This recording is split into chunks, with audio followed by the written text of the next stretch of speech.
महाभारत के सीरीज को आगे कंटिन्यू करते हुए एपिसोड 2। अगर एपिसोड 1 नहीं देखा वीडियो के डिस्क्रिप्शन लिंक मिल जाएगी। चलिए कहानी शुरू करते हैं। महाभारत एपिसोड 2 भीष्म की कथा। राजा शांतनु शिकार खेलते हुए एक दिन गंगा के तट पर चले आए। वहां उन्होंने एक अद्भुत दृश्य देखा। गंगा के किनारे पर खड़ा एक सुदर्शन युवक बाणों की बौछार से गंगा की वेगवान धारा को रोके हुए था।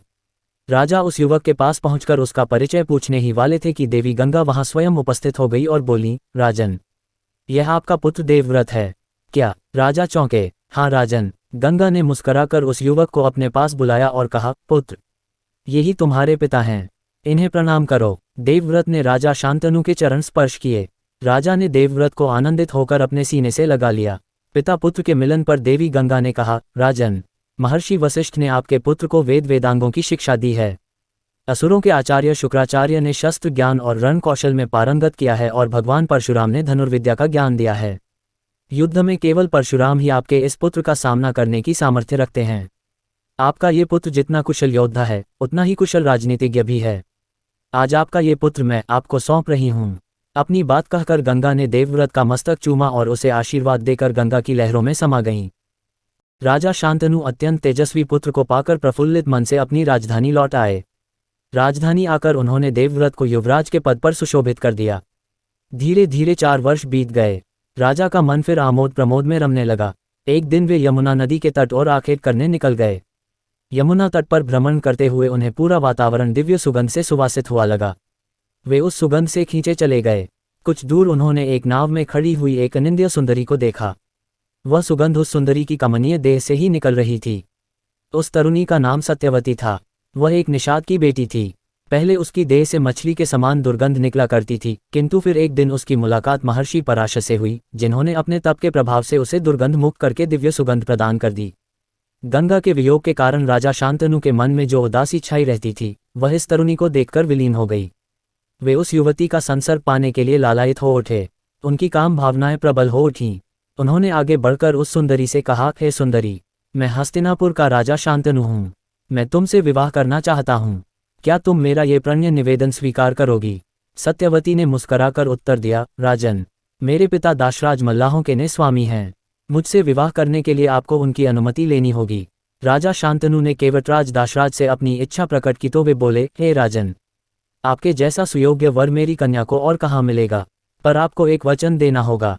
कैसा वचन? शांतनु ने कहा, राजन, आप मुझे वचन दीजिए कि आपके बाद हस्तिनापुर की राजगद्दी पर मेरी पुत्री के गर्भ से जन्म लेने वाली संतान ही बैठेगी।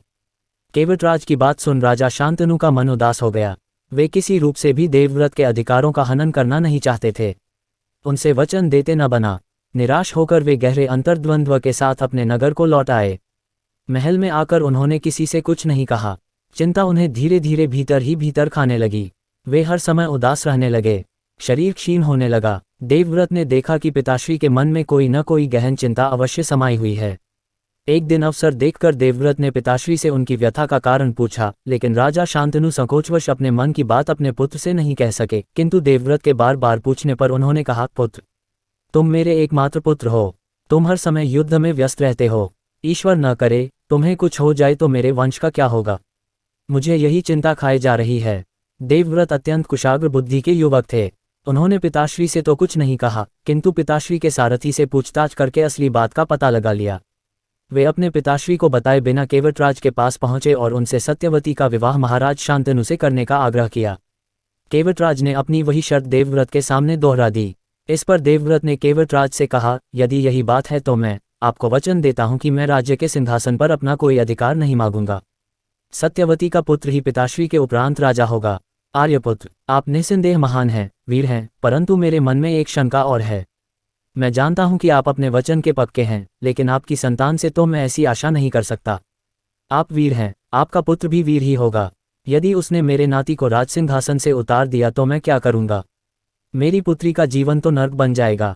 केवटराज की बात सुनकर देवव्रत ने तत्काल आकाश की ओर हाथ उठाकर भीष्म प्रतिज्ञा की, केवटराज, मैं दशों दिशाओं को साक्षी मानकर प्रतिज्ञा करता हूं कि मैं विवाह नहीं करूंगा और आजन्म ब्रह्मचारी रहूंगा। अब तो तुम संतुष्ट हो। युवा देवव्रत की ऐसी कठोर प्रतिज्ञा सुनकर दिशाएं, धन्य महावीर, धन्य भीष्म के जयघोष से गूंज उठीं। देवगण आकाश से पुष्प वर्षा करने लगे।